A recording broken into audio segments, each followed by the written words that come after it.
Just kind of wave it around a little bit because it's a little bit hard to see from up on the stage. Right over here.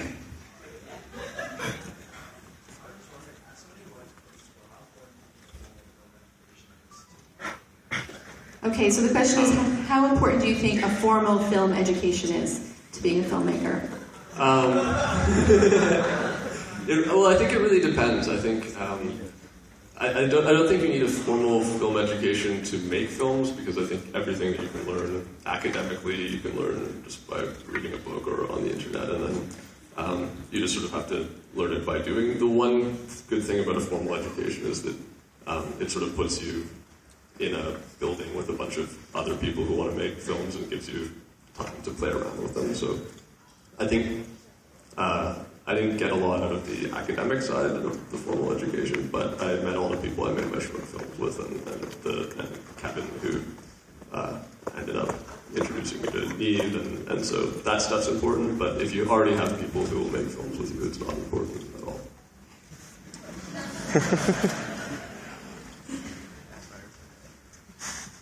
Right over there. I don't suppose any of you know, but you might. So what was the recipe of the blood that was in everybody's mouths? That was actually Caleb's blood. We drained his blood before the film and we stored it in vials, and for additional realism we sprayed it on everyone. So Not every scene, just a few. And we'll be selling it after the show.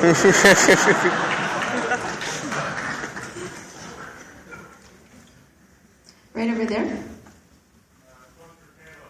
you ever make yourself feel sick on set? Not all that? Yes.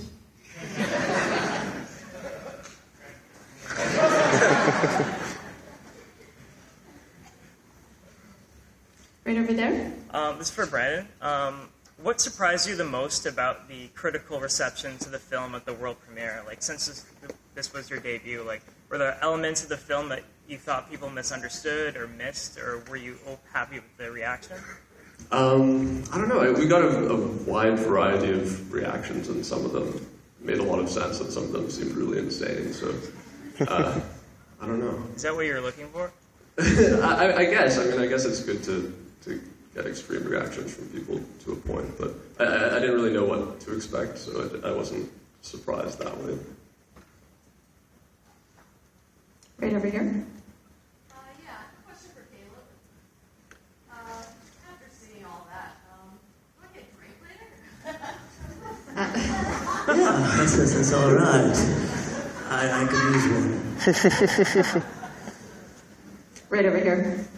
There's a few Scotch bars I hear, so maybe that. This is for Sarah and Caleb. Are you guys worried that one day people are going to try to buy your own diseases? Are you worried that one day people are going to try to buy your own They diseases? already have.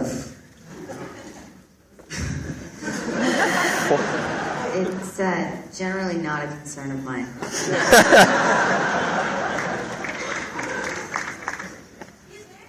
Yes, over there. I was wondering, why did the viruses have all the faces?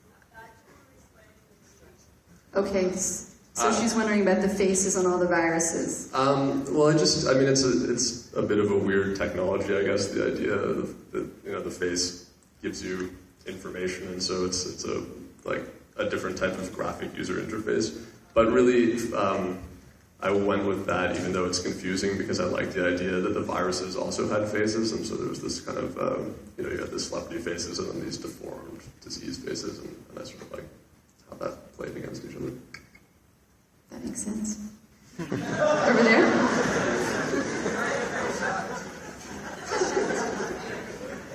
Yep. Okay. I was wondering, when did you get the idea? What was the purpose of all those lights? I noticed that all of the rooms were almost.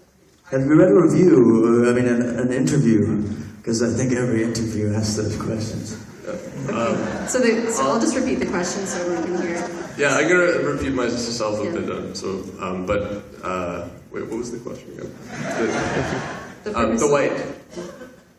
It was partly, part of it was to control the eye of the viewer, and I like you have a white clinic, and these faces on the walls, and they take on this significance, and it draws the eye to the faces or to the blood. The blood really pops out. So it was partly that, and partly this sort of contrast between the sterile clinical stuff and the dirtier stuff kind of mirrored the, I guess, celebrities as theoretical people, as sort of cultural constructs, and then the actual bodily meat people. Celebrities. Right back there. Before Malcolm McDowell actually appeared in the movie, we noticed a lot of similarities between Caleb's character, physicality of Caleb's character, and that of Malcolm in The Clockwork Orange. Did you take any inspiration from that? So the question is, did you take any inspiration from Clockwork Orange with From the this character? film, yes. Just as a human being. Malcolm McDowell, I'd never seen a performance like that. I was 16. So I'm sure it's in the subconscious, but I never would dare to try to imitate Malcolm McDowell and expect to get away with it. So, no, not on purpose. Right down there.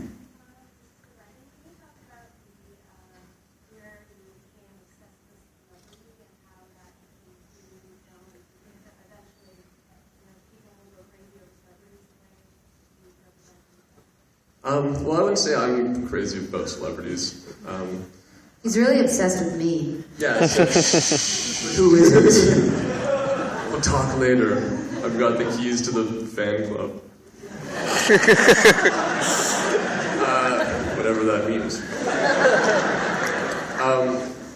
I don't know. I mean, I think it's sort of meant to be satire rather than predictive. I think we're already at a very crazy place with celebrity obsession, and I don't think what's in the film is that far-fetched, but it's also not really meant to be, the future. It's meant to be sort of a caricature of what I think is already there.